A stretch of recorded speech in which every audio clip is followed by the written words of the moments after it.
네, 여러분께서는 국민TV 라디오 마포스퀘어 2부에 오셨습니다. 마포스퀘어 2부에서는 인문학당으로 꾸며지고 있는데요. 오늘 우리에게 멋진 이야기 들려주실 분은 김은교 교수님이십니다. 안녕하십니까, 교수님? 안녕하세요. 네. 지난주 저희가요, 첫 시간에요. 일단 저부터 굉장히 감동을 많이 했고요. 네. 그 시간 자체가 너무 행복한 시간이었거든요. 아유, 고맙습니다. 예. 저희가 프로그램 이름도 정했어요. 네. 네. 교수님이, 한 3가지 정도를 후보군에 올려주셨는데, 네. 저는 김은교의 일시적 순간. 네. 이 말이 탁 와닿더라고요. 예. 일시적 순간. 발터 베냐민이 했던 이야기죠. 그러니까, 아우라라고 하는데, 어떤, 우리가 마릴린 monroe를 봤던 그 순간은 그 일순간밖에 없을 거예요. 그 순간에 마릴린 monroe를 보고 이렇게 확 느꼈던 느낌. 그 영원하겠죠. 그런 것처럼 또 원효가 당나라로 다 유학을 가니까 자기 친구들 선후배들 막 최치원, 설총 다 당나라로 우리 미국 유학 가듯이 나도 거기 가서 공부를 해야 되나. 그러고 만주로 가다가 누웠다가 이상한 물을 마셨다고 그러죠. 해골물을 마셨다고. 예. 그때 깨달았다고 그러죠. 삶이라는 것은 유한한데 어디서 공부한다고 진리를 깨우칠 수 있으랴 하면서 그런 것이 그분한테는 일시적 순간이었고 꼭 개인뿐만이 아니라 역사 속에서도 일시적 순간이 꼭 있는데 그의 의미를 두면 그 일시적 순간이 되겠죠. 그래서 대한민국 헌법에 나와 있는 3가지 일시적 순간이 있죠. 영원한 일시적 순간. 갑오농민 전쟁. 그리고 또 3.1 독립운동, 그다음에 4.19 학생운동. 이것을 우리나라에서는 일시적 순간으로 하고 있죠. 우리나라가 더 이상 이제는 갑오농민 전쟁을 통해서 이제 더 이상 봉건체제로 돌아가지 않고 또 3.1 운동을 통해서 더 이상 식민체제로 돌아가지 않고 4.19를 통해서 더 이상 우리는 독재의 나라가 되면 안 된다는 것을 헌법에 명기했을 때 네. 그것이 일시적 순간으로 의미가 있는 것 같아요. 그래서 이 방송을 듣는 분들이 짧은 시간인지 모르지만 일시적 순간을 경험했으면 하는 생각으로 이렇게 생각해 봤습니다. 굉장히 욕심이 엄청나신데요. 네. 근데 분명히 우리에게 일시적 순간을 만들어 주실 거라 믿어 의심치 않고요. 본격적으로 이야기 시작해 보겠습니다. 네.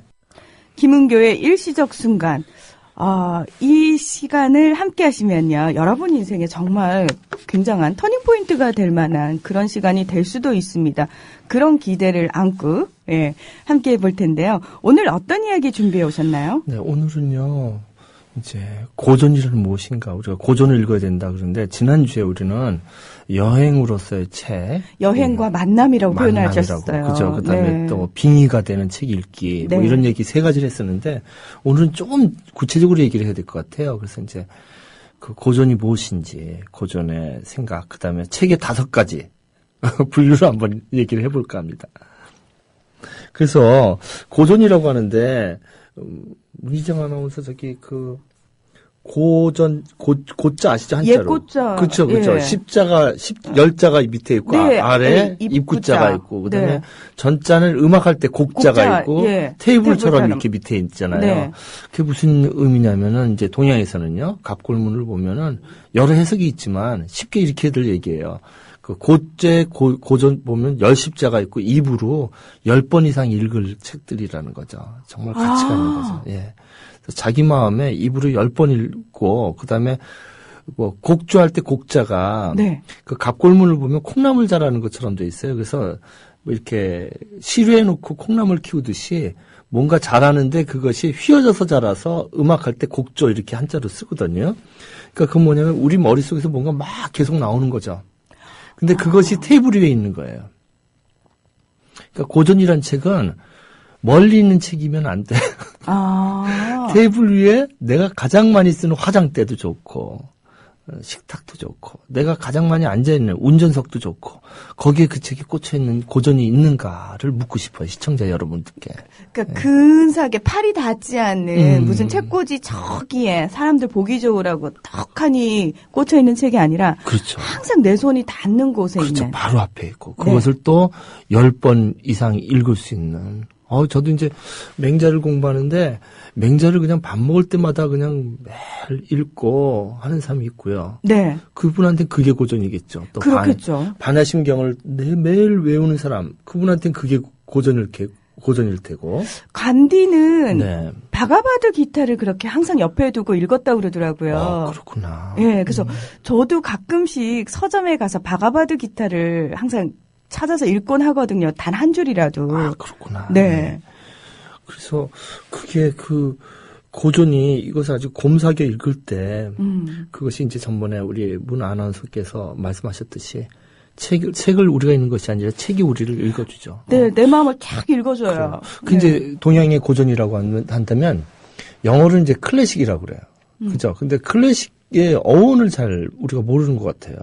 클래식이라는 게. 네. 그래서 클래시컬 뮤직, 클래시컬 이런 얘기를 하는데 라틴어로 클라시쿠스라고 해요. 클래식 CLASSIC잖아요. 네. 근데 클라시쿠스 그러면은 또 클라시스라는 말이 있는데 CLASSIS란 말인데 클라시스는 함대를 말해요. 배.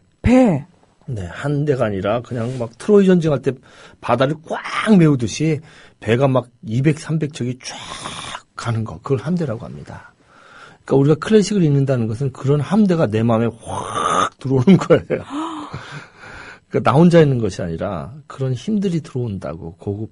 근데 또 그런 의미가 있고, 클라시쿠스는 이제 이태리 이런 데 가보면은 도서관이 이렇게 그런 데 많이 보셨을 거예요, 사진으로. 양쪽에 이제 사다리가 있는 이렇게 도서관인데 네. 자꾸 이어가지고 길어지는 거예요. 네. 네. 그런 이제 귀족들이 그런 도서관을 만들 수 있는 귀족들, 또 그런 함들을 이끌 수 있는 귀족들을 클라시쿠스라고 해서 로마의 7계급 중에서 제일 상층에 있는 계급들이에요.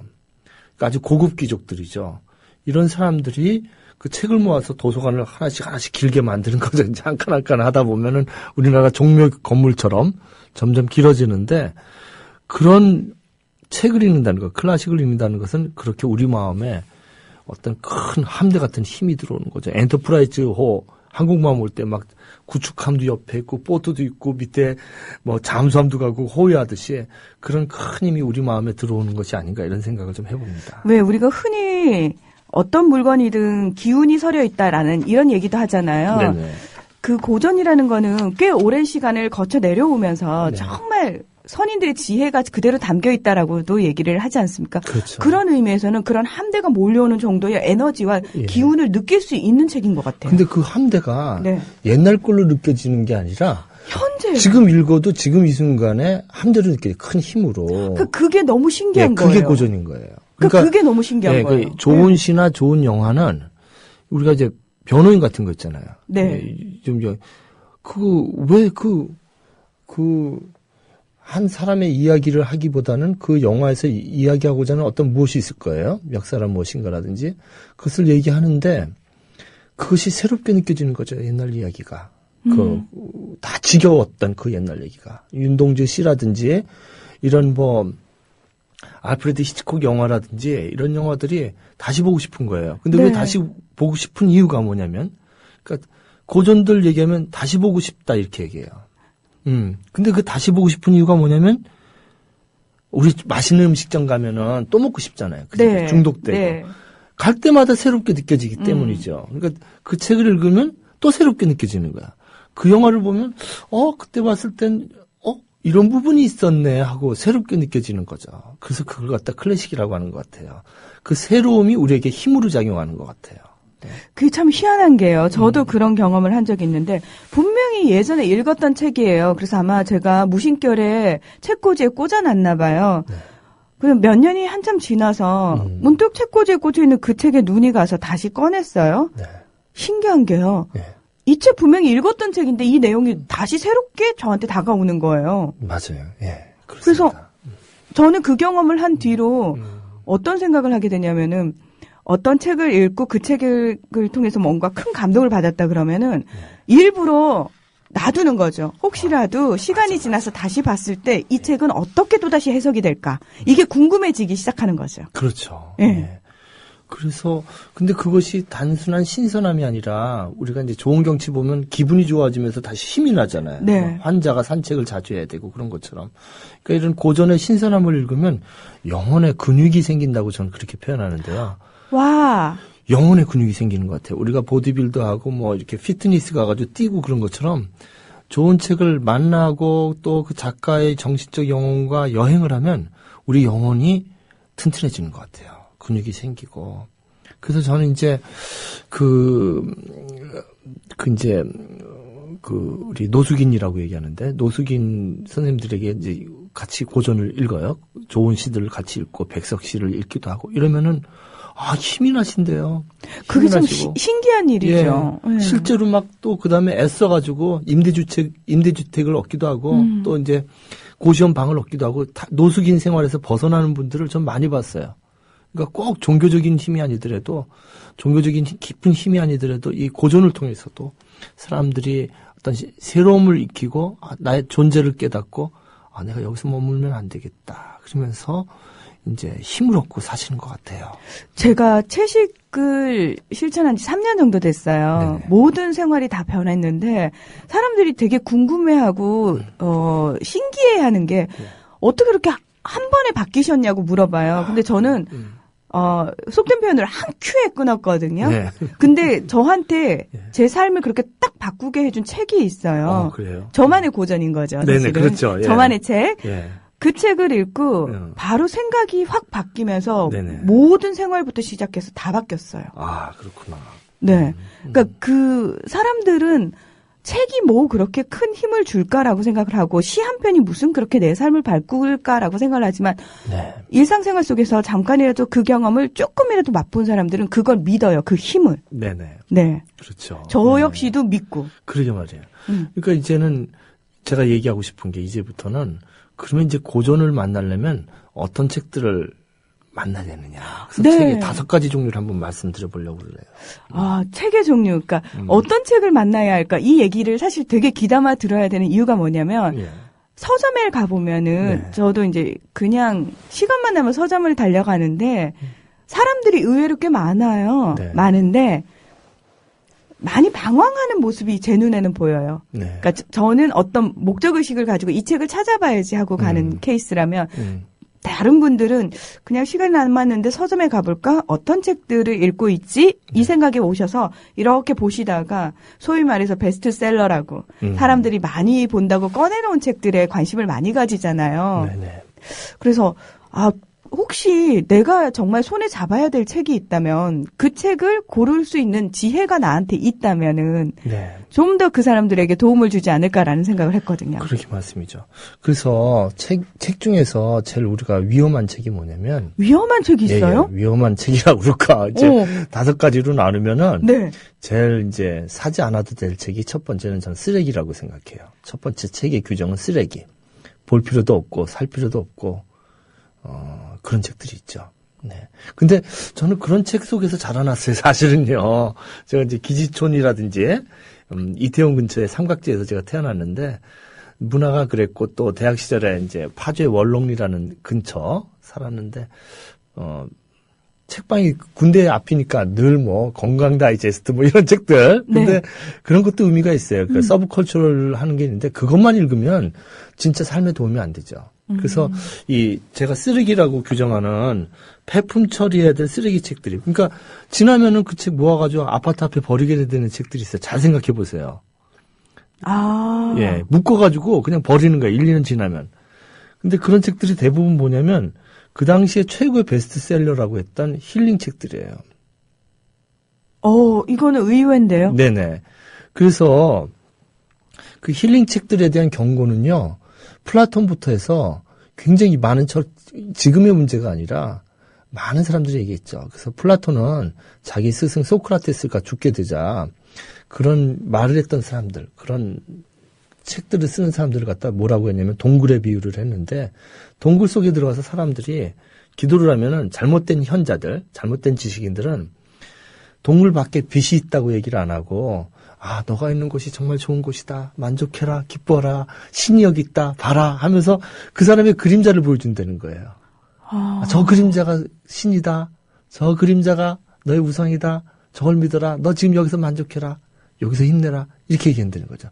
그 사람의 삶은 변화가 없죠. 동굴에 묶여 있는 거죠. 나올 생각 자체를 못 하겠군요. 안 하는 거죠. 거기서. 그래서 그 플라톤은 그걸 동굴의 비유라고 그랬는데요. 제가 이제 노숙인들이라든지 어떤 자기 삶에서 벗어나지 못하는 많은 후배나 이런 분들 보면 집에 힐링 책들이 많이 꽂혀 있어요. 그러니까 먹는 걸로 얘기하면 좀 이렇게 힘이 될 만한 좀 음식을 먹는 게 아니라 콜라만 마시는 거죠. 시원하거든요. 힐링 책 읽으면 문장이 짧고 사진도 많고 샥샥 넘어가니까. 그 순간에는요. 그렇죠. 예. 그러니까 콜라에 중독된 상황이죠. 근데 니체가 반시대적 고찰이라는 책이 있습니다.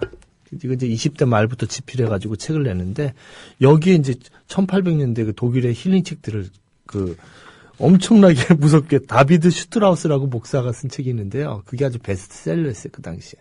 근데 그 책이 얼마나 문제가 많은지 문장에 썼는데 그게 마치 지금 힐링 책들을 지적하는 것 같아요. 오. 네, 제가 좀 한번 읽어볼까요? 네. 네.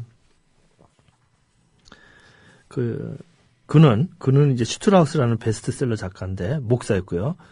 슈트라우스는 모든 야성적 실험에서 탈출해 목가적인 것으로 도피했고 예술가의 불안한 창작 충동에 반대하여 일종의 안락함을 내세웠다. 그것은 자신의 편협과 방해받지 않는 처지 그리고 자신의 무지에 대해 느끼는 안락함이다. 그래서 이런 속물책들은요. 안락함만 얘기한다는 거예요. 안락함만 얘기하고 그들의 목표는 바로 둔감에 있다. 시대적 문제라든지 이런 것 갖다 깨닫지 못하게 한다는 것이죠. 그래서 이들은 교양 속물, 마치 많이 배운 것처럼 이렇게 많은 걸 주는 것처럼 얘기한대요. 그래서 결국 뭐라고까지 썼냐면요. 이 사람이 친 책은 1872년에 출판되었는데 지금이 1872년이지만 벌써 곰팡이 냄새가 난다. 이렇게 썼어요. 무서운 지적이죠. 네. 그래서 또 마지막에 어떤 얘기까지 썼냐면 이게 이제 1, 2, 3부로 되어 있는데요. 읽은 마지막에 이제 보면은 이런 문장은 통속적이지 않은 사태에서 이와 같은 통속적으로 장사꾼처럼 표현하기를 좋아하는 자는 자신이 평생 동안 정말 나쁜 책만 읽어왔다는 것을 드러낸다. 슈트라우스의 문체는 도처에서 나쁜 독서를 입증하고 있다. 어떻게 이렇게 나쁜 책만 읽었으면, 질 낮은 책만 읽었으면 이런 문장을 쓰게 될 것인가. 이런 지적이에요. 그래서 아주 그냥 혹독하게 아주 두꺼워요. 우리 책으로 말하면 한 200페이지 정도 되는데 그 당시에 한 책을 갖다 집중적으로 이렇게 분석하면서 독일어를 망치고 있다, 독일 문화를 망치고 있다 이런 얘기하는데 제가 슈트라우스를 모르기 때문에 어느 정도 이것이 타당성이 있는지 모르지만 이제 니체가 하는 얘기는 취하지 않는 책들, 둔감하지 않고 또 안일함에 빠지지 않고 그 편안함을 얘기하는 이런 책들이 위험하다는 것이죠. 중요한 거는 니체의 책은 지금까지도 살아남았고 우리들에게 읽히고 있고 그 니체가 혹독하게 평을 한 그 책은 지금 남아있지 않은 없죠. 거고요. 네, 예. 없어요. 거기서 확연히 뭔가가 드러나네요. 네네. 그리고 또 하나는 또 이 쓰레기 책들 중에 또 하나는 인간을 세뇌시키려는 책들이 있어요. 반대로 인간을 안락함으로 빠뜨린 책이 있고 그냥 거짓말로 선동해가지고 세뇌시키는 책들이 있단 말이죠. 그러니까 예를 들면 어떤 책들일까요? 파시스트들이 쓴 책들이죠. 파시스트들이 히틀러 시대 때 어떤 정치적인 목적이나 그렇죠. 이런 걸 가지고. 예. 그래서 지금 국정교과서 문제가 참 문제가 되고 좀 위험하고 우리가 이제 교학사 교과서에 대해서 심각하게 얘기하는 것이 좌우의 문제가 아니죠. 교학사 문제는 오류의 문제죠. 그렇죠. 예, 잘못된 오류가 제 전공으로 봐서도 저는 용납할 수가 없어요. 너무 놀래가지고 이거는 이거는 혹시 제 가족 중에 이런 책을 택하는 분이 있다면 제가 도저히 참을 수 없는 가족이 아니더라도 그런 상황인데 어떤 이념을 가지고 그 이념의 팩트를 갖다가 만드는 거죠. 만들어가지고 고전을 만든다거나 이렇게 행동할 때 아주 위험한 상황이 드러나는 것이죠. 그래서 이런 책들은 보면은 제가 얘기했던 것처럼 얼마 지나면 다 폐품 처리가 되는 것이죠. 그래서 저는 이제 이런 책들의 구분을 쓰레기 이렇게 표현합니다. 책이 형태를 가지고 있다고 해서 다 소중하고 다 읽어야 되는 건 아니다. 네. 그 중에 쓰레기로 분류될 만한 책들도 있다. 네네. 예, 이거는 냉혹하긴 하지만 분명한 현실이라는 거죠. 네네네. 네. 그래서 정말 조심해야 될 것 같아요. 두 번째 책들은 서점에서 서서 보거나 도서관에서 빌려보면 되지만 뭐 사지 않아도 굳이 살 필요가 없는 책들이 있어요. 그죠? 네. 있으시죠? 네. 말은 못하겠지만 그죠? 그래서 그래서 서점으로 달려가는 이유가 아마 많은 분들 비슷하실걸요. 예. 그래서 이제 책의 내용보다는 책의 포맷 자체가 굉장히 의미가 있을 때가 있고요.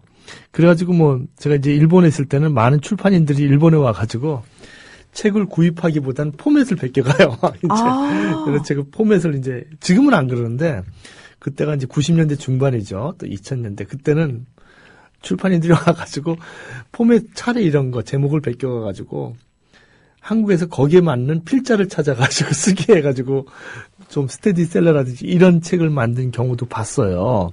근데 이제 그건 좀 극단적인 예고요. 책을 굳이 사지 않아도 되지 않은 책들이 있는 거죠. 도서관에서 본다든지 빌려서 본다든지. 근데 세 번째 책은 사둬야 될 책 같아요. 사둬야 되는 네, 책. 사두고 또 선물해야 될 책들이 이제 점점 책들이 좋아지죠. 네. 예. 아마 이제 나름대로 다 기준들이 있고, 네. 예. 저 역시도 사실은 지금 이제 교수님 말씀하시는 거에 따라서 책이 쭉쭉쭉쭉 제 머릿속으로는 사실 분류가 되고 있거든요. 네네. 예. 어떤 분류가 계실까요? 그러니까, 저는 웬만하면 책을 안 사는 네네. 사람인데, 네. 이미 분류를 몇 년 전에 저는 했기 때문에 사실 안 사기 시작했던 것 같아요. 네. 근데 최근 들어서 제가 또 사고 있는 책들은 있거든요. 그렇죠. 예. 그래서 사둬야 할 책들이 많은 것 같아요. 만화책도 사서 보관해야 될 책들이 많고.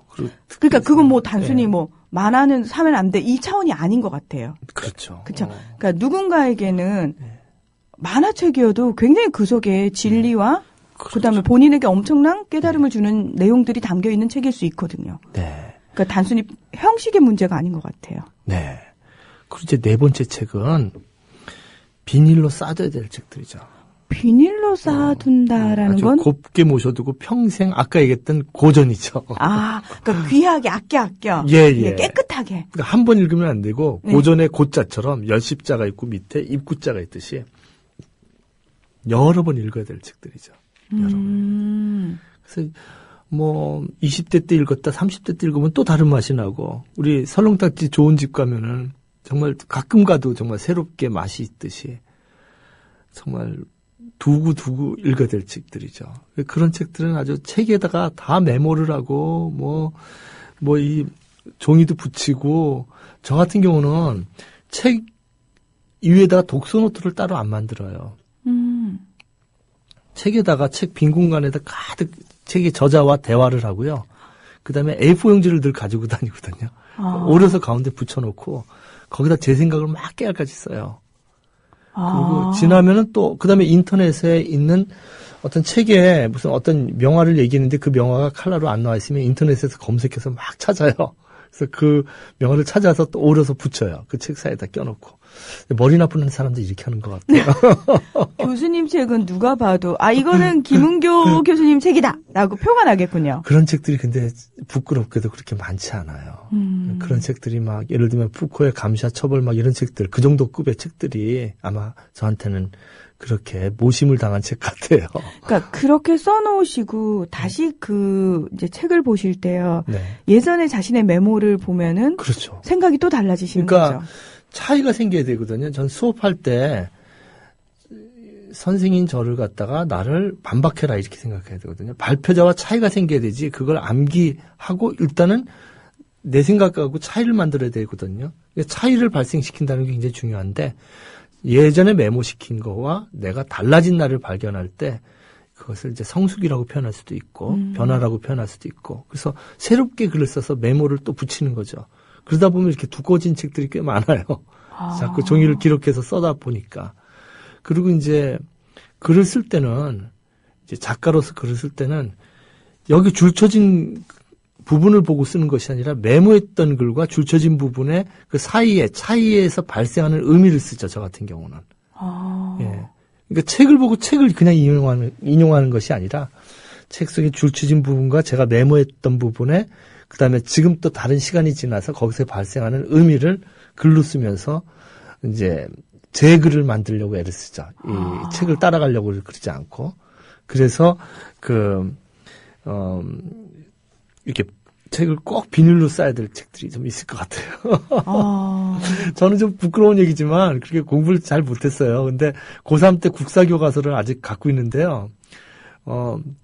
그 국사교과서에 보면 제가 그 오답 노트 있잖아요. 네. 오답을 따로 만들지 않고 그때 복사기도 없었으니까 종이에다 써가지고 계속 붙인 거예요. 제가 틀린 걸. 그리고 시험지 자체를 오려서 붙이기도 하고 그래서 그런 책이 아직 있더라고요. 굉장히 모범생 스타일의 부지런한 학생인데요. 머리가 나쁘면 그렇게 하는 겁니다. 머리 좋은 학생은 그렇게 할 필요도 없는데. 와. 예. 저는 사실 굉장히 좀 놀랬던 게 뭐냐면은 네. 교수님하고 정반대의 방식으로 책을 읽어요. 저는. 네, 그렇구나. 그 머리 좋은 사람들이. 아니 정말 깨끗하게 예, 보거든요. 예. 그래서 저도 이제 그런 책이 있고요. 이거는 이 영혼은 나랑 여행하고 평생 여행하고 나랑 계속 만나야 될 분이다. 정말 비닐을 삼고 내 곁에 늘 있다고 생각하시는 분이다. 그러면 그분하고 만난 걸 우리가 수첩에 기록할 거 아니에요. 네. 몇 날 몇 시에 만나고 어느 카페에서 만나고 그런 생각으로 기록을 하죠. 이분하고 언제 만나고 했던 걸 기록을 하는 것 같아요. 근데 머리 좋은 분들은 저도 아는 분들 보면 우리 문화 아나운서 같이 머리 좋으신 분들은요. 태백산맥 읽고 까라마조프 형제들 읽고요. 저는 이제 도스토옙스키 죄와벌이나 까라마조프 형제들 이제 수업 시간에 읽히고 거기 나오는 인물들이 이제 뽀르피리라든지 뭐 로즈미안이라든지 뭐 이런 인물들 두냐 쏘냐 이름이 비슷하잖아요. 네. 그래서 답을 쓰게 해요. 근데 어떤 학생들은 그걸 막 들고 암기하고 다니는 학생들이 있고요. 어떤 학생 그냥 읽고 말로 수수수수 하고 또 글도 잘 쓰고 있고 그러니까 자기가 편한 독서 방법을 택해야 되는 것 같습니다. 꼭 그렇게 하라는 것이 아니라. 근데 맞아요. 자기한테 맞는 방법. 그러게 말이에요. 문화 아나운서님은 안 쓰셔도 돼요. 저는 습관을 그렇게 들인 것 같아요. 그러니까 그러게 말이야. 다 외워버리는 식으로. 네. 예. 그래서 이제 저같이 좀 자신이 없고 컴플렉스가 있는 분들은 그렇게 메모하는 게 어떨까 이런 생각을 좀 해봅니다. 아니 저도 사실 메모를 해야 되는데요. 저는 교수님만큼 부지런하지 못하고 성실하지 못해서 그런 거거든요. 네. 솔직히 고백하자면 그렇습니다. 예. 네. 그래서 그 책에 이제 4가지까지 얘기했는데 마지막 5단계는 뭘까요? 자, 첫 번째가 쓰레기. 예. 두 번째가 그냥 서점에서 서서 사지 말고 않아도 될 책. 사지 않아야 되는 거. 세 번째가 사야 되고 선물할 만한 책. 네. 그리고 네 번째가 비닐로 이렇게 곱게 싸놔야 되는 책. 정말 머리 좋으시다. 메모도 안 하고 금방 다 얘기하시네요. 신기해요. 교수님 말씀해 주셨으니까. 어떻게 그렇게 다 아세요? 그러면 이제 하나는 뭔가요? 정말 고이 모셔놔야 되는 책인가요? 뭔가요? 마지막 하나는 뭘까요? 뭘까요? 마지막 하나는 나 스스로 책이 되는 겁니다. 예. 나 스스로 책이 되는 거. 그래서 우리가 이제 엑스터시라고 그러잖아요. 네. 우리 엑스터시를 느꼈다, 막 이렇게 얘기하는데, 엑스터시 그러면 약국에 가면 이상한 약 줘요. 아이들 이렇게 뭐, 본드처럼 그런 약이 있어요, 싼 그것이 아니라, 엑스터시의 그 라틴어 원래 뜻은 작은 나가 큰 나가 되는 거거든요. 원래 뜻이 그건가요? 예, 그러니까 우리가 고전을 읽고 엑스터시를 느낀다는 건 뭐 재밌었다 이 정도 수준이 아니라 다른 사람으로 변해야 되는 거죠. 큰 나로. 큰 나로. 예. 그것이 텍스트가 돼서 그런 사람들이 진짜 공자였고 정말 석가였고 예수였고 이런 인물들이 아니었나 싶어요. 그러니까 책을 여러 권 안 내도 삶으로 정말 시인 같았다 이런 사람들이 있거든요. 근데 한 권 내고 영원한 시인 된 사람들이 있어요. 백석이라든지 김수영이라든지 기홍도라든지 네. 시집 한 권이에요. 윤동주라든지 휘트만이라든지 더 리브스 이거 한 권이거든요. 계속 개정해서 내다가 노벨 문학상을 받았어요. 한 권으로. 근데 그런 식으로 시집 물론 여러 가지 이제 다양한 이런 것도 있지만 역사에 남는 시집 그리고 삶 자체가 텍스트가 되는 사람들 있지요. 네, 그래서 저는 이제 이런 얘기를 왜 5번째 내 자신이 책이 되는 거, 내가 책이 되는 거, 내 신비에 마음에 아주 새겨진 글씨가 되는 거죠. 근데 이걸 왜 강조를 하냐면요. 저는 저를 포함해서 책 많이 읽는 사람이 너무 많아요. 근데 본인이 책이 아니에요. 유학 갔다 오고 막 스님이고 목사고 신부님이고 저 자신도 학교에서. 근데 본인이 인격이 형성이 안 되고 본인이 책이 아니에요. 그럼 소용이 없는 것 같아요. 근데 나 스스로가 책이 되더라도 네. 교수님 말씀하신 것처럼 쓰레기 책이 되면 안 되고 잠시 서서 읽어야 되는 책이 되는 것이 아니라 그래도 적어도 꼭 사둬야 되는 책 또는 네. 누군가에게 선물할 수 있는 책 또는 비닐로 이렇게 싸서 고이고이 늘 함께할 수 있는 그런 책이 돼야 되겠구나라는 생각이 들었어요. 네, 소중한 그런 존재가 되면 참 좋겠지요. 네. 네. 근데 저희가요 네. 일반적으로 그런 거 있어요. 네. 그냥 얘기를 하는데요. 일상의 얘기들, 그러니까 우리가 그 얘기하죠. 이제 그냥 시장의 얘기, 언어들로 얘기를 하는 것과 네. 어떤 분이 얘기를 하면은 끊임없이 자기가 읽었던 책을 인용을 해서 말씀을 하세요. 네네. 그러면 이제 대부분의 사람들은 기가 죽어요. 네네. 왜냐하면 내가 안 읽었던 책 얘기를 계속 하시거든요. 네. 그런 부분, 그러니까 그게 아마 이제 교수님이 말씀하신 스스로 책은 되지 못하는데 책은 네. 많이 읽은 분? 네네네. 약간 그렇다고 얘기할 수 있을까요? 어떨까요? 어떻게 얘기를 해야 될까요? 그래서 자기 자신을 책으로 만든 사람들이 이제 도스토옙스키라든지 톨스토이라든지 그분들의 삶은 책 이전에 그분들 삶 자체가 책이죠. 아주 대단한 책인데 그래서 오늘은 5가지 책을 좀 얘기를 좀 해봤습니다. 네. 그 다음에 그 책을 어떻게 읽어야 되느냐 이런 얘기를 좀 해볼까요? 책을 어떻게 읽어야 하나? 네. 책 그냥 읽으면 되는 거 아니었어요? 오늘 한 가지만 얘기를 하고 네. 다음 주에는 또 독서라는 게 뭔가. 근데 흔히들 우리는 그냥 책만 읽으면 독서인 줄 알아요. 종이책만 읽으면은. 근데 그게 아니라는 거죠. 제가 여기서. 독서라는 행위는 어디까지 이루어져야지 독서인가. 그런 얘기를 좀 하고 싶어요. 어디까지가 독서인가. 우리가 일상적으로 그냥 하고 말하는 그런 행위들에 대해서 지금 교수님이 문제 제기를 하셨어요. 책을 그렇죠. 읽는다는 게 뭐고 네. 어디까지가 독서 행위인가? 네네네. 어디까지가 독서일까요? 일단은 이런 얘기를 해볼게요. 발터 베냐민이 이런 얘기를 했는데요. 책을 읽을 때 일방통행로라는 책에 나오는 구절인데요. 일방통행로에 나오는 구절인데요. 제가 한번 읽어드릴게요. 국도는 직접 걸어가는 게 아니면 비행기를 타고 그 위를 날아가는가에 따라 다른 위력을 보여준다. 그러니까 이렇게 아래를 볼 때 직접 걸어가느냐 아니면 비행기를 타고 가느냐에 따라서 굉장히 다르다는 것이죠. 비행기를 타고 가는 사람은 자연 풍경 사이로 길이 어떻게 뚫려 있는지를 볼 뿐이다. 그에게 길은 그 주변의 지형과 동일한 법칙에 따라 펼쳐진다. 길을 걸어가는 사람만이 그 길의 영향력을 경험한다. 비행기를 탄 사람에게는 단지 펼쳐진 평원으로만 보이는 지형의 경우 걸어서 가는 사람에게는 길은 돌아서는 길목마다 먼 곳, 아름다운 전망을 볼 수 있는 곳, 숲속의 빈터, 전경들을 불러낸다. 이게 무슨 얘기냐면요. 그냥 책을 그냥 쑥 읽으면요. 비행기 타고 지나간 거라는 거예요. 책을 아무리 많이 읽어봤자 쑥 읽고 비행기 타고 지나갔다는 거예요.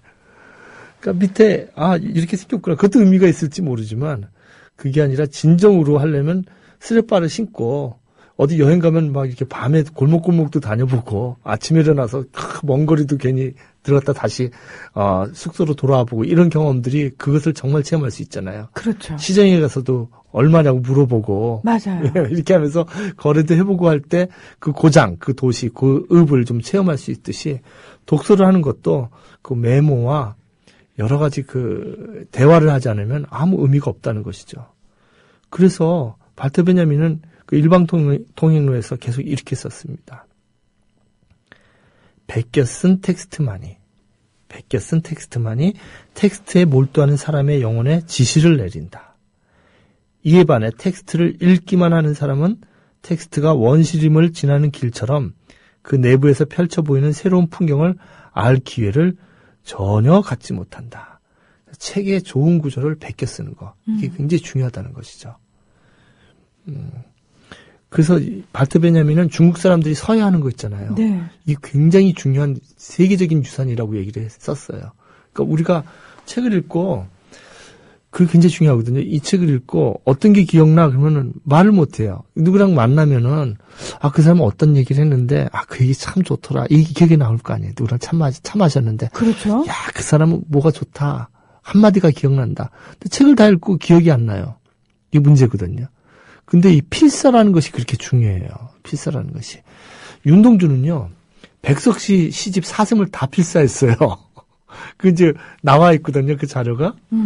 뭐 모닥불이니 이런 걸 다 필사했어, 원고지에다가. 근데 백석이 그 시집을, 사슴이라는 시집을 1936년에 100권밖에 안 만들었어요. 근데 그걸 알아보는, 고수는 고수가 알아보는 거예요. 그래서 도서관에 가서 그걸 쫙 필사를 했는데 그 옆에 빨간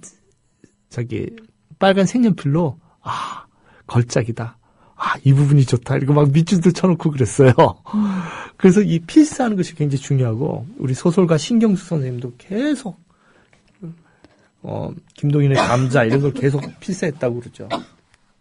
안도현 시인도 계속 필사를 했죠. 안도현 시인도 백석 시인을 많이 필사했다고. 그래서 이 필사한다는 것이 얼마나 중요한지 이런 생각을 해볼 수 있겠습니다. 저는 개인적으로 그 필사의 경험을 좀 얘기하자면은 네. 불경을 필사를 한 적이 있었어요. 예. 예. 불경에서 많이 하죠. 예, 네.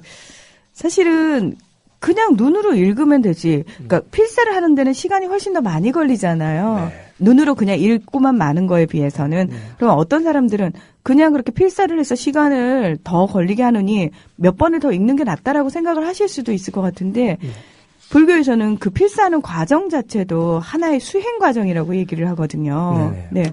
그래서 제가 그걸 한번 따라해 본 적이 있는데 결코 쉬운 작업은 아니었고요. 확실히 눈으로 읽는 것하고는 차원이 좀 달랐어요. 예, 그렇구나.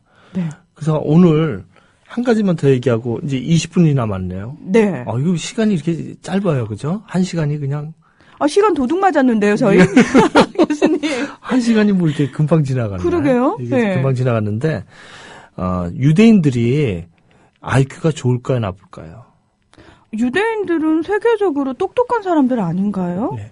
유대인들은 IQ가 우리나라보다 훨씬 떨어져 있다고 조사되어 있어요. 거의 네? 돼지보다 조금 더 좋다고 조사되어 있는데요. 우리나라 IQ가 세계에서 2, 3위 정도 된다고 나와 있는데요. 유대인들은 IQ가 아주 좋지 않은 걸로 나와 있어요. 진짜요? 예. 우리는 뭐 117, 116 이렇게 나오는데 홍콩 뭐 이런 그쪽 다음에 우리가 나오는데 유대인들은 굉장히 낮은 IQ예요. 근데 어떻게 노벨상이라든지 미국의 부를 갖다가 뭐 20, 30%를 다 유대인이 차지하고 그러니까 세계 경제를 움직인다는 그 유대인들 말씀하신 그렇죠. 거 맞죠? 예. 그 왜 그럴까요? 근데 이 사람들이 책을 읽을 때 혼자 읽는 것이 아니라 절대로 혼자 읽지 않고 책을 여럿이서 같이 읽는 거예요. 그걸 하부르타라고 그러거든요. 하부르타. 모여서 토킹하는 거예요. 그러니까 어릴 때부터 우리는 그냥 혼자 공부하잖아요. 혼자 해가지고 아이들 갖다 이렇게 엄마가 이렇게 틀어줘요. 레슨 1 들어라. 잘 때. 네. 레슨 2 들어요. 근데 유대인들은 그게 아니라 beside bed. 침대 곁에서 얘기를 하는 거예요. 10분 이상씩. 그래서 이 방송 들으시는 분 혹시 10분 이상 가족과 대화 안 하면은 문제 있는 겁니다. 아이하고 어릴 때부터 부모가 토론하고 그렇게 대화를 해요. 우리나라 부모님들도 애들한테 책 많이 읽어줘요. 네네. 근데 좋죠. 읽어주기만 해요. 그러기만 그러니까 무슨 얘기냐면 엄마가 이렇게 막 읽고 나서 제가 예전에 그렇게 선배네 집 아이한테 책을 읽어주면서 아이들은 집중력이 짧잖아요. 네. 그래서 한 페이지를 짧은 거 읽고 나서 내용을 물어봤어요. 네. 얘기 들었지, 규리야. 이모가 읽은 내용 중에서 이 아이가 뭐라고 얘기했지? 라고 물으니까 애가 대답을 못 하더라고요. 네. 그래서, 이상하다. 왜 애가 분명히 들었는데 대답을 못 할까? 근데 단 한 번도 부모님이 책을 읽어주긴 하셨는데 물어보지를 않으셨다고 그러더라고요. 네. 그렇구나. 저는 이제 제 친구 중에 유대인 친구가 있었어요. 그래서 이제 금요일 날마다 가서 네. 그 친구가 또 일본에 있을 때 저희 집에 와서 또 자기도 하고 제가 또 그 집에 갔는데 그 교육시키는 방식이 그냥 막 노는 거예요. 놀면서 한 20-30분 계속 책에 대해서 얘기하고 읽고 또 그 책에 나오면 연극도 하고 막 놀아요. 완전히 그러니까 아이들이. 어린 아이하고도. 예. 어린아이부터. 그리고 대학 때까지 하브르타 책상이 따로 있어요. 이렇게 우리는 이제 그런 책상 상상할 수가 없는데 이렇게 뭐라 그럴까. 이렇게 S자 비슷하게 돼가지고요. 대학교 도서관 가면요. 그래가지고 이렇게 마주 보면서 이렇게 자기 책상에 컴퓨터가 있고 이쪽 컴퓨터가 있고. 그러니까 게임이 안 되는 거죠. 우리는 한 그 12년 동안을 뭐 관계토항비가 몇 년이고 이런 거 외우잖아요. 네. 근데 얘네들은 안 외우는 거예요. 외우는 게 아니라 토론하는 거예요. 그 외울 시간 있으면은 나 모르겠는데 관계토항비가 몇 년에 세워졌는지 그러면 앞에서 내가 쳐줄게. 네이버닷컴 해가지고 찾으면 되잖아요. 금방 찾잖아요. 네. 그러니까 우리는 과거의 것을 외우는데 그걸로 고시치고 모든 게 인생이 결정되는데 얘네들은 그게 아니라 미래의 것을 토론해서 만들고 그것을 논술로 쓰고 미래의 것을 쓰는데 시간을 다 보내는 거예요. 그러니까 과거의 것을 외우는 사람들하고 미래의 것을 자꾸 만드는 거 12년 동안 연습한 애들하고 결과가 어떻겠어요? 이 차이가 크죠. 네. 저희는 말씀하신 것처럼 태왕비가 몇 년도에 세워진 거는 외웠지만 그걸 왜 세웠고 그 세운 의미에 대해서 단 한 번도 질문을 해보거나 또는 스스로 생각을 해본 적은 없었던 것 같아요. 네, 그러게 말이에요. 그러면 이렇게 텍스트를 갖다가 근데 정답이 없는 거죠. 부모가 이걸 외우라고 정답을 해주는 것이 아니라 유대인 부모들은 수천 년 동안 이걸 갖다 즉각적으로 정답을 가르쳐주지 않고 대화를 하게 만드는 거예요. 서로들 대화하게 만들고 그 문제를 찾아가도록 만들고 그래서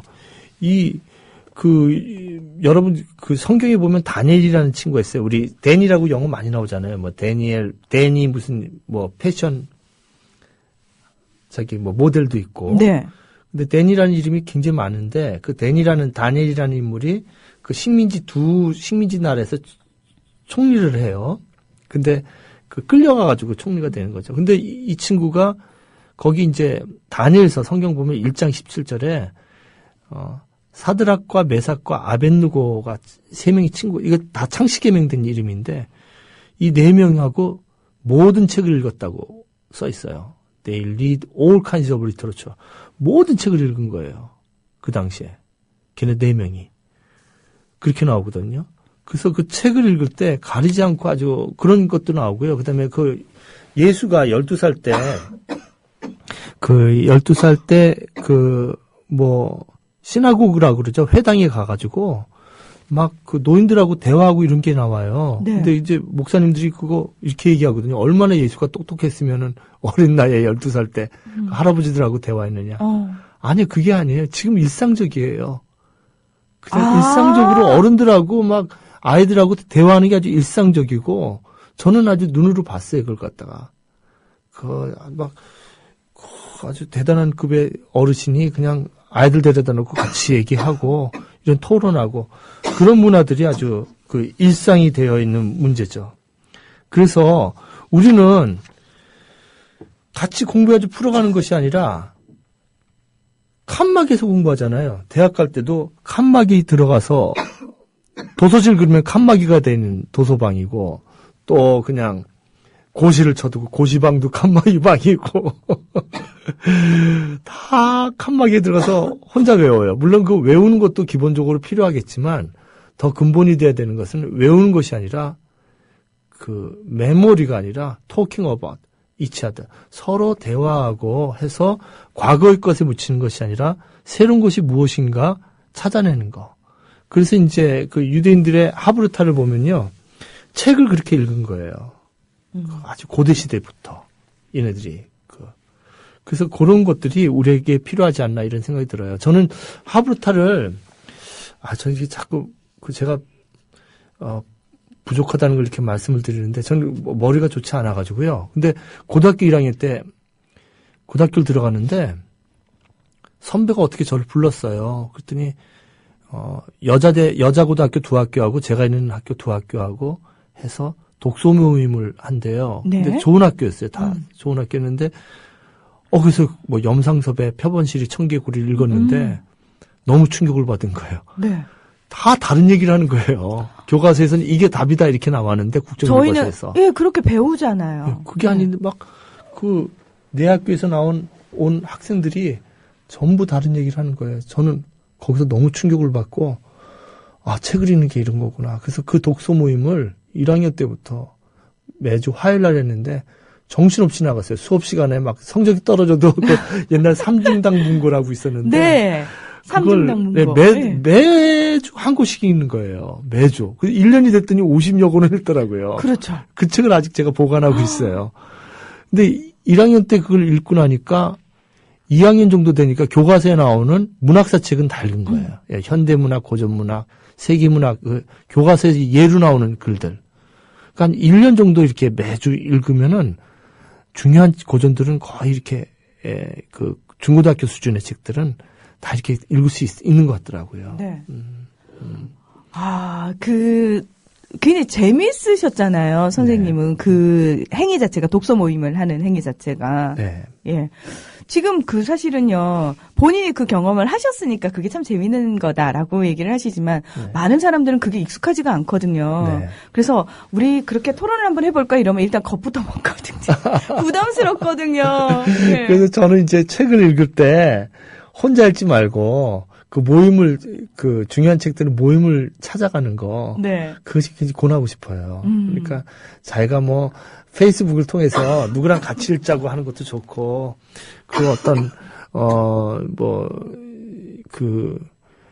마르크스 자본론 읽는다. 그러면은 같이 읽어야죠. 자본론 읽을 때 절대로 혼자 읽으면은 이해를 못 해요. 어려워요. 예. 읽으셨죠? 저는 이제 5명은 모여야 될 것 같아요. 5명은. 네. 자본론 읽을 때, 철학과생이 하나 있어야 되고, 석사과정 이상에. 그 다음에 경제학과 이상. 그 다음에 이제 마르크스가 또 이제 셰익스피어 인용을 자주 했어요. 셰익스피어를 좋아해서 딸한테 셰익스피어 막 읽어주고 그랬다고 그러잖아요. 그래서 셰익스피어 전공자가 아니더라도 영문학 한 사람. 또 그다음에 신학 얘기가 많아요. 거기 성경 얘기가 많아서 아는 사람. 마지막에 있어야 될 5번째 사람이 지금 노조 활동하는 사람 있어야 될 것 같아요. 현장의 시각에서. 지금 네. 현장의 시각에서. 그렇게 5명이 이렇게 볼 때 5면에서 이렇게 봐주는 거죠. 그럴 때 좀 다른 의미들이 좀 찾아지고 이러는 것 같아요. 그래서 책을 혼자 읽는다는 것은 참 많이 얻을 기회를 스스로 좀 좁혀지는 것이 아닌가. 이런 생각을 좀 해봅니다. 왜 대학원 수업을 가면은요. 네. 이제 그런 고전책을 읽는 강의도 있잖아요. 네네. 근데 제가 거기서 느낀 게 뭐냐면은 정말 다양한 직종의 사람들이 모여서 같은 책을 읽는데 네. 저희가 그게 참 토론하는 게 익숙지가 않은 게 네. 문제 제기를 해야 되는데 다들 그냥 읽어는 왔고 누군가 발제는 했는데 이렇게 토론을 해보자라고 교수님께서 말씀을 하시면은 네. 다들 무슨 얘기를 해야 되나. 그리고 우리는 정답에 너무 익숙해져 있잖아요. 네. 그러니까 정답이 없다라고 얘기는 하면서도 내가 이 얘기를 입 밖에 꺼냈을 때 네. 사람들이 뭐라고 얘기하지 않을까? 네. 이런 또는 이 책이 얘기하고자 하는 바가 분명히 있을 텐데 그것과 내가 읽은 것이 너무 동떨어져 있지 않을까라는 걱정을 하게 된단 말이죠. 네네. 네. 좀 그런 쓸데없는 걱정을 안 하고 본인이 드는 생각을 즉각적으로 이렇게 표현하는 그런 습관도 들일 필요가 있겠다라는 생각도 했어요. 그렇죠. 네. 그래서 이제 책을 여러 사람하고 같이 읽으면요. 여러 가지 장점이 있는 것 같아요. 이제 경청하는 태도를 배우게 되죠. 타인의 말에 귀 기울이는 거 굉장히 중요한 태도거든요. 경청할 수 있는 거. 그 2번째는 또 큰 게 도전하는 마음들이 들죠. 나도 이 얘기를 해볼까. 그리고 또 이런 행동을 해볼까. 이런 챌린징, 도전심이 생겨요. 그리고 또 서포팅이 생겨요. 안 읽은 사람을 도와주고 싶고, 이런 거, 나누고 싶고, 이 책 말고, 이 사람 책, 다른 책도 재밌더라. 이 책하고 관계된 이런 책도 있더라.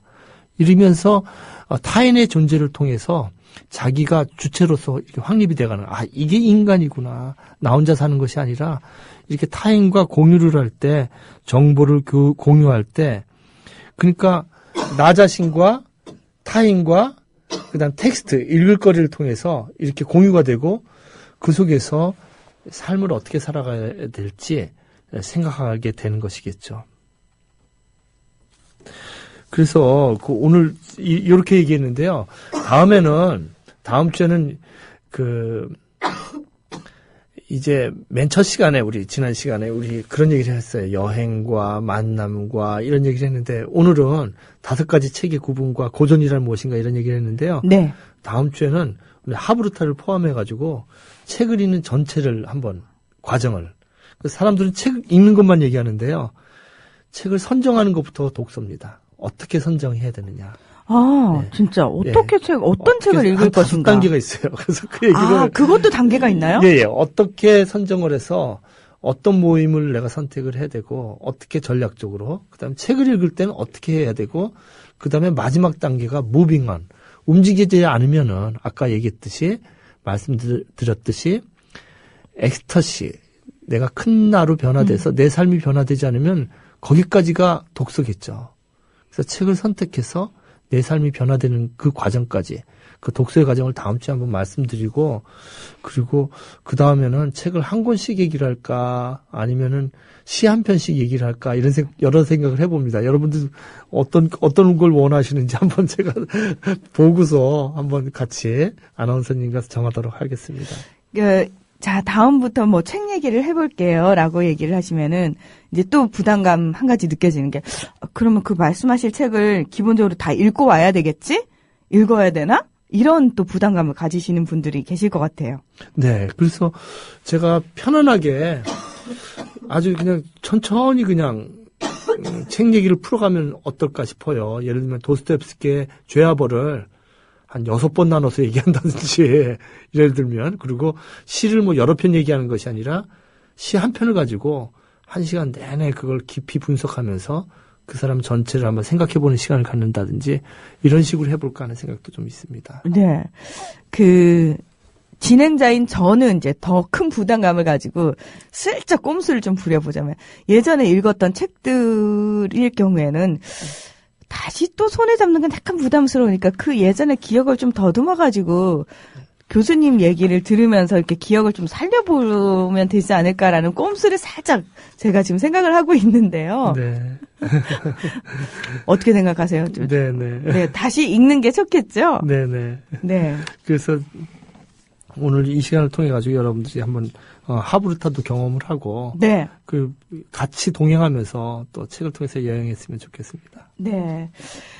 오늘 우리 목요일 김은교 교수님과 함께하는 시간은 김은교의 일시적 순간이라는 제목으로 여러분께 책 이야기 그리고 시 이야기 이런 얘기들을 해보려고 합니다. 사실은 많은 분들이 책을 읽어야 된다라는 거 다 알고 있고 책을 통해서 많은 걸 배울 수 있다라는 얘기 너무 보편적으로 많이 하잖아요. 근데 교수님이 다시 책 얘기를 해주시니까요.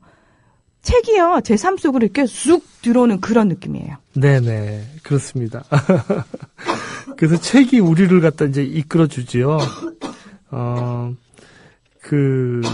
신영복 선생님의 이 글을 하나 읽어드리고 오늘 이 시간을 마칠까 합니다. 신영복 선생님이 독서에 대해서 글을 써주셨는데요. 이렇게 쓰셨습니다. 독서는 만남입니다. 성문 바깥의 만남입니다.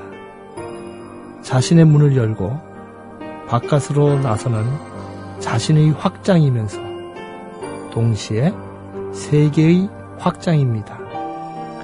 그리고 그것이 만남인 한 반드시 수많은 사람들의 확장으로 이어지기 마련입니다. 마치 바다를 향하여 달리는 잠들지 않는 시내와 같습니다. 한 사람의 각성이 모이고 모여 어느덧 사회적 각성으로 비약하기도 할 것입니다. 우리와 우리 시대가 갇혀있는 문맥을 깨트리고 우리를 뒤덮고 있는 욕망의 거품을 걷어내고 드넓은 세계로 향하는 길섭에 한 송이 꽃으로 피어날 것입니다. 네, 김은교 교수님 오늘도 아주 소중한 이야기 정말 고맙습니다. 저희 그럼 다음 주에 다시 만나는 거죠? 예, 아유, 오늘 감기 때문에 고생 많이 하셨어요. 너무. 아유, 죄송합니다. 제가 그 한의원도 갔다 오고 이비인후과도 갔다 오고 지금 병원을 2군데 뛰었는데도. 아유, 그래도 대단하세요. 정말 놀랍습니다. 교수님 고맙습니다. 네, 다음 주에 인사드리겠습니다. 네. 감사합니다. 네, 죄송합니다. 제가 이제 기침 소리가 좀 들어갔는데요. 아유, 예, 너무 들으시는데 좀 불편함을 드려서 죄송하다는 말씀드리고요. 저도 물러갈게요. 함께 해주신 여러분 고맙습니다.